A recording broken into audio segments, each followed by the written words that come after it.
naitwa Barnabas Okola, ni katibu wa Chadema mkoa wa Morogoro. Kimsingi niko mbele yenu, kuna mambo ya msingi ambayo nataka niyazungumze kuhusu chama chetu na mustakabali wa chama chetu.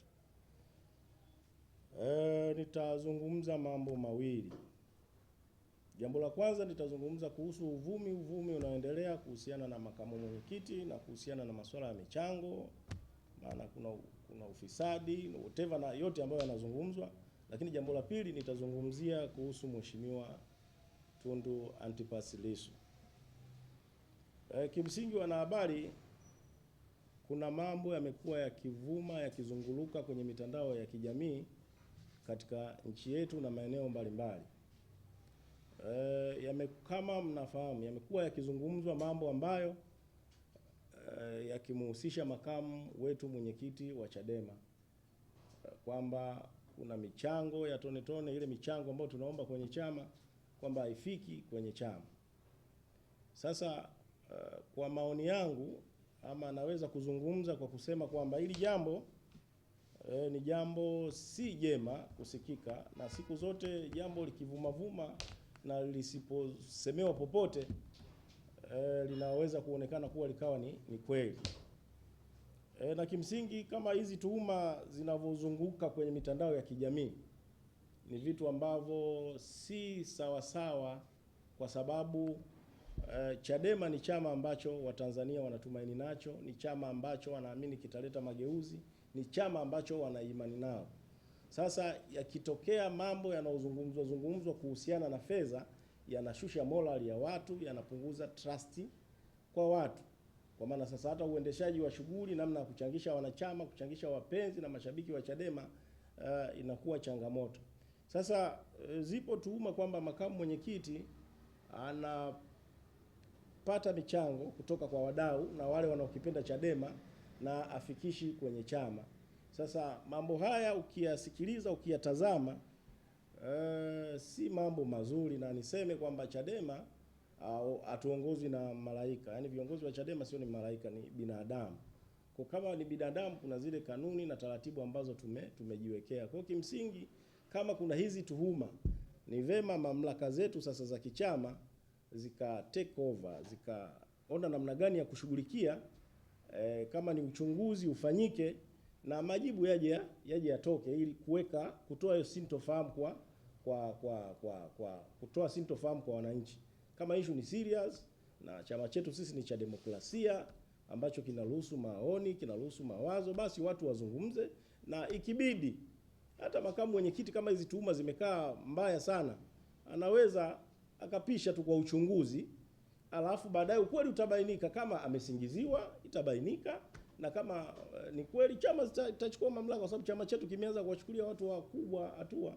Na kimsingi nasema haya hadharani kwa sababu ni utamaduni wa chama chetu. Kama mnakumbuka, makamu mwenyekiti alishawahi kuzungumzia Iringa kwamba kuna fedha chafu ambazo zinaingia kwenye Chadema kipindi tupo kwenye uchaguzi. Alizungumzia Mwembe Togo. Alizungumzwa, na kuna baadhi ya wanachama na wapenzi wa chama walilalamika sana, kwa nini makamu mwenyekiti jambo hili baya ambalo linakuwa si jema likazungumzwa hadharani. Yeye mwenyekiti kwa kipindi hicho alikuwa makamu, akasema mambo ya fedha ni lazima yazungumzwe hadharani ili tuweze kutengeneza trust kwa watu, ili watu watuamini, lakini kama yanafanyika hayo mambo yaachwe. Na mimi ndio maana leo naona mambo kama haya na yazungumza hadharani. Lakini zipo tuhuma. Kuna bwana mmoja anaitwa Nilesh. Huyu ni mfanyabiashara ambaye amekimbia nchi kwa tuhuma za ufisadi, ama kwa tuhuma za kutokuwa mwaminifu. Huyu bwana alikopa benki Equity, akafanya kazi ikashindikana, akaja akakopa tena CRDB, akapata tenda ya kutoa mafuta kutoka Tanzania kupeleka Burundi, lakini hakufanya kama vile inavyostahili. Alifanya mambo ya kiujanja yaliyopelekea CRDB waende mahakamani na huyu bwana kukimbia nchi. Lakini kibaya zaidi, zipo taarifa kwamba huyu mtu ndio anamchangia sana makamu mwenyekiti. Sasa kama tunakubali watu mafisadi, watu ambao wanatuhuma mbaya wakifadhili chama chetu, hiyo ni changamoto, kwa sababu watu kama hawa wanakichangia Chama cha Mapinduzi labda kuficha maovu yao, lakini pia wakaanza kuchangia na chama chetu na sisi tukapokea kuficha maovu yao. Hii haitakuwa sawa. Kwa kimsingi niseme hayo kwamba tuhuma za fedha ni tuhuma mbaya sana. ni tuhuma ambazo zinashusha morali ya watu, ni tuhuma ambazo si njema, na makamu mwenyekiti kwa kipindi kile Mheshimiwa Tundu Lissu alishai kuzungumza kwamba mambo ya fedha yazungumzwe hadharani ili ijulikane nyeupe na nyeusi, kuweza kuwafanya watu waendelee kuwa na imani. Kwa katika muktadha wa hili nizungumzie hivi, lakini jambo lingine la pili niombe tu serikali kwamba hii kesi ya Lissu ni kesi ya kisiasa, na Lissu kuto kuwepo kwake, mchango wake kwenye chama unakuwa mdogo, kwa sababu wamemshikilia kisiasa, wamemng'ang'ania huko kisiasa. Kwa ni mwenyekiti wetu atoke aje afanye kazi.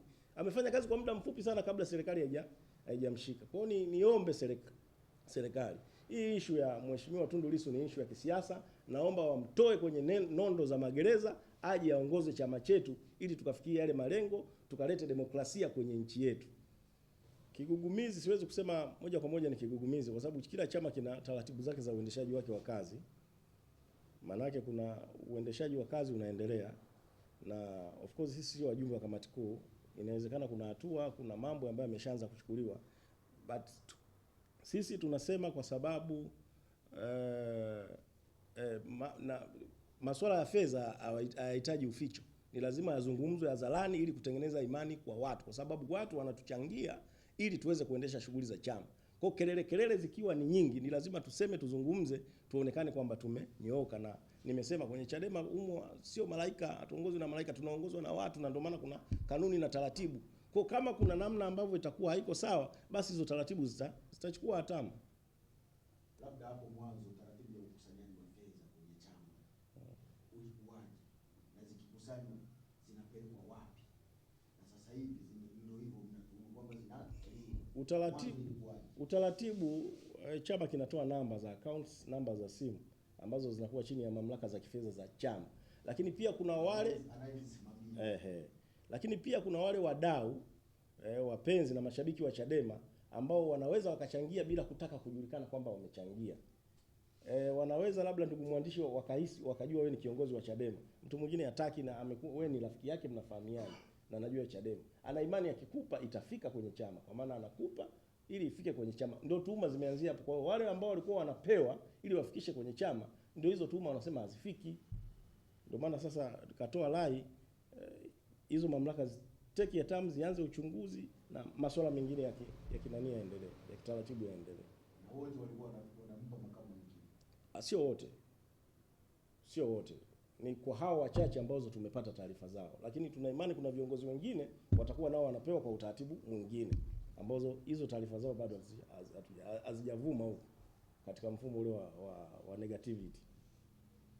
Ndio maana nikasema narejea reference ya mwenyekiti wakati akiwa makamu mwenyekiti, Mheshimiwa Tundu Lissu, Mwembe Togwa alisema, alihusishanisha mambo ya rushwa yanahusiana kipindi kile mchungaji Msigwa akigombea uwenyekiti wa kanda ya Nyasa na Mheshimiwa Sugu. Kuna mambo sintofahamu yanayohusu masuala ya rushwa na fedha yalitokea, akayazungumza uwanjani public kwa wananchi, na akasema tunasema haya mambo ya fedha hadharani ili kujenga imani kwa watu, lakini kama kuna huu uchafu wa fedha unaofanyika uweze kuachwa na kukomeshwa mara moja. Kwa maana sasa sisi tunatoa kama rai, tunatoa kama maoni, na hii ndio demokrasia. Unadhani ni kweli hizi fedha zinaliwa na bwana, ni kweli kabisa? Sasa ndio maana nikasema ziko mamlaka ambazo zitatoa tuhuma, zitachunguza, alafu mwisho wa siku zitatoa adhabu. Kwa maana tuna taratibu zetu sisi za kichama ambazo zitatakiwa kufanya hatamu, na hitimisho wao ndo watasema sasa kwamba hiki kimekuwa hivi na hiki kimekuwa hivi. Kwa sasa ni zile tuhuma tu na yale mazungumzo ambayo yanazunguka kwenye nchi, yanazunguka kwenye mitandao na maeneo mengine.